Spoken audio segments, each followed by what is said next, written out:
You ever have it happen where people contact you like after 10 years, 20 years that you've had really toxic relationships with? I've been getting this. I get this every year, sometimes twice a year, I don't know. So I thought this was perfect to do a live stream on the Take Back Your Life Facebook channel, but I can't do a live stream and show you the text at the same time. This just happened like 10 minutes ago. And I'm proud of myself because I handled it, I believe, stupendously. I was really impressed with myself. So this is a guy I kind of dated, and it was really bad and volatile. And he had a prison record for credit card fraud, and I was kind of in Albany at the time, going back and forth from where I'm at now, and he got out of Albany by stealing money from the bank that his best friend got him so he could move to New York City. And I remember him also calling me wanting money, and I said I don't have any, so fast forward maybe 10 years, 15 years, I don't know. He had sent me a message on Twitter, which I don't really use, and then an email.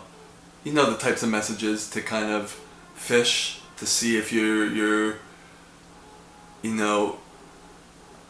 prime bait to be hoovered, type thing. And he said, "Hey, how's it going?"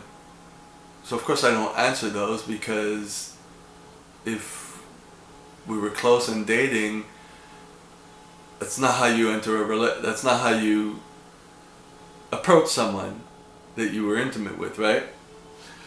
So fast forward, I did stalk his Facebook at times, and I also, because he didn't have a Facebook for the longest time until just a few years ago, when he contacted me again. I think I tried to stalk him to see if he was ever had a presence online. He didn't have one for the longest time. I was curious to see what happened with this guy, if he got to jail for stealing that money. It wasn't a huge sum, so I think it was like $2,000, so it wasn't enough to follow through on it. I don't know. He was... But my camera battery died, so I have to kind of glue these clips together. So, where was I? Yeah, he would send an email, and it's not the type of way that you would try to get back with someone if you were, intimate with them. But I checked to see if he had an online presence, and he didn't, until one day he kind of popped up. But before that, just at the same time, there were a few Facebook people I was following, and it came up that he was scamming people, and someone wrote about that in their blog post. I'm like, the addiction keeps going, the compulsion. When someone's a murderer or a pedophile, sometimes the addiction comes out, it's greater than you. I'm not saying that's what he was. Him, it was tax fraud, credit card fraud, and stealing money. But I didn't answer any of his stuff, but I actually posted that blog on and read all the comments, and posted it on my Facebook. Didn't want to say that, we were kind of dated, and he was, weird. But fast forward to today, and I know he got married to a guy, and I knew about the last person he dated, and he kind of obviously wants to date people who are married, you know, be very close with people who are very susceptible, obviously. So, fast forward, he did marry this person, and they kind of had like, you know, this whole Facebook thing going, but it was mostly the husband that was posting more. This guy doesn't have a personality, doesn't have an online personality. Doesn't have any personality. Like, his false self is vapid, you know what I mean? But he apparently was portraying himself as someone who worked on The Biggest Loser, so he would hit up fitness trainers, good-looking fitness trainers, to get him on the show and all that. That was what was written in this guy's blog. So fast forward today, I get a text message from this number in LA, and there was an email also on an older website that I had when I was in LA briefly for personal training. And so I tell him I'm not in LA, I'm in Montreal.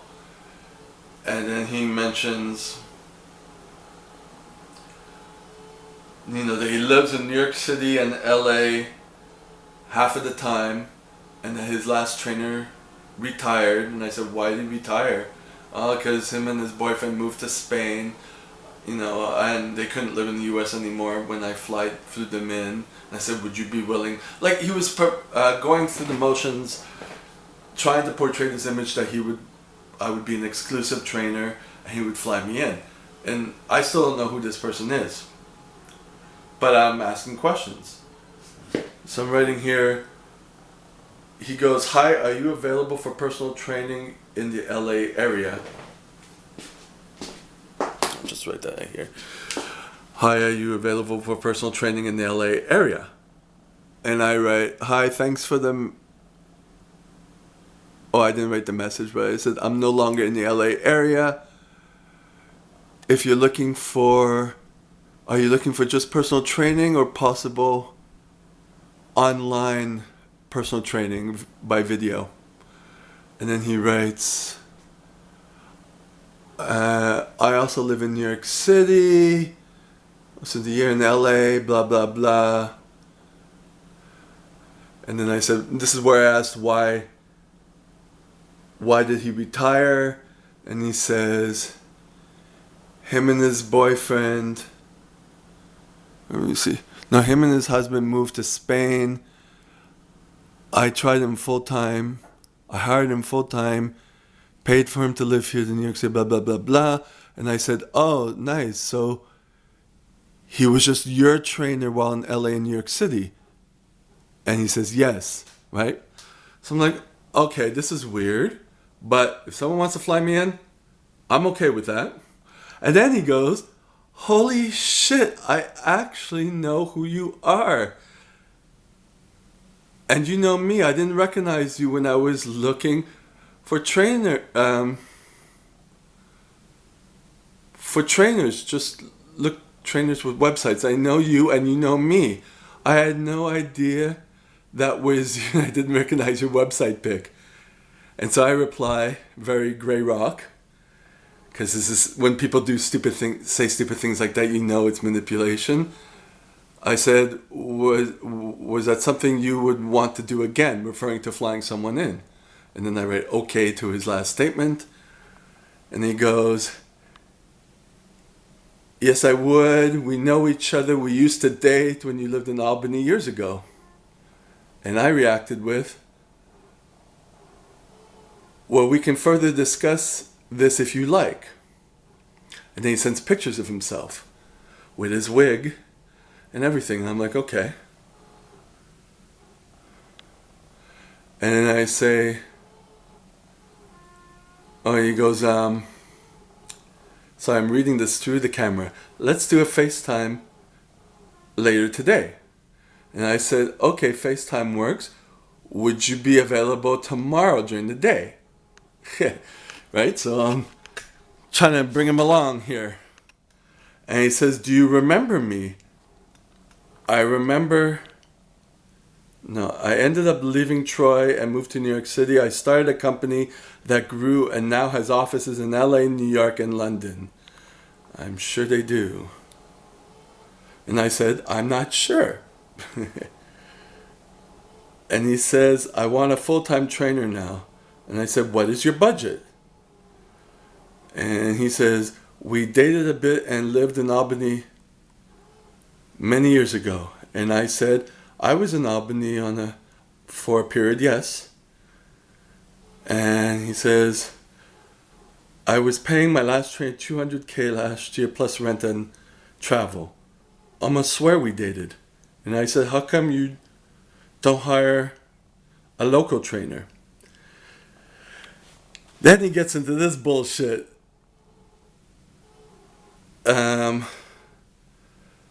Just like any busy guy, I have a chef, assistant, etc., and I need a trainer to keep my healthy up.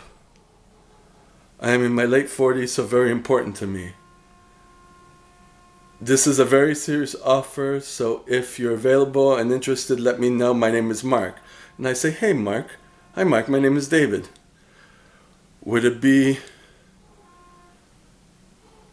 it be cheaper to hire someone locally though? Why fly someone in? And then he goes, I have tried a few guys both in LA and New York and nobody I like. It's not that easy to find a good trainer. I've tried. A lot of guys take advantage of me and don't give me a good session and just go through the motions.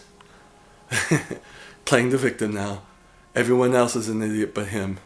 But if you don't want to travel, that is fine. I understand. Online training doesn't do anything for me.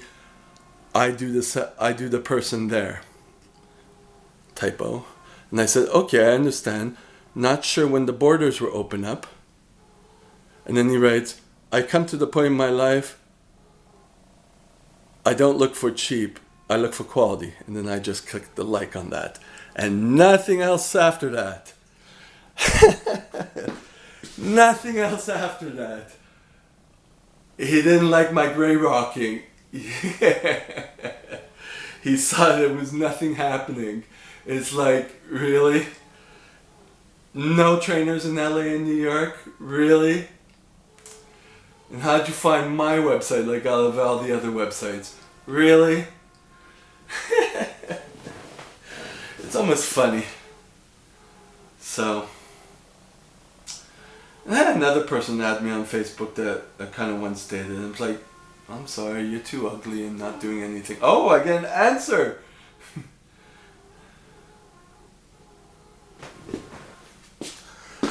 So he writes,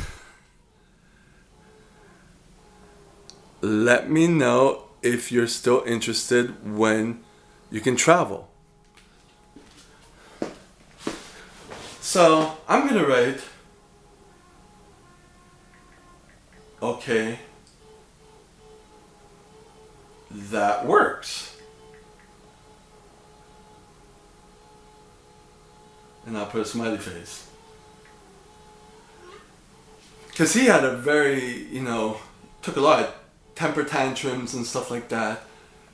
And I'm thinking, what I'm going to do with this guy is, if he keeps being persistent, because we didn't set a time up to talk or whatever, I'm going to say,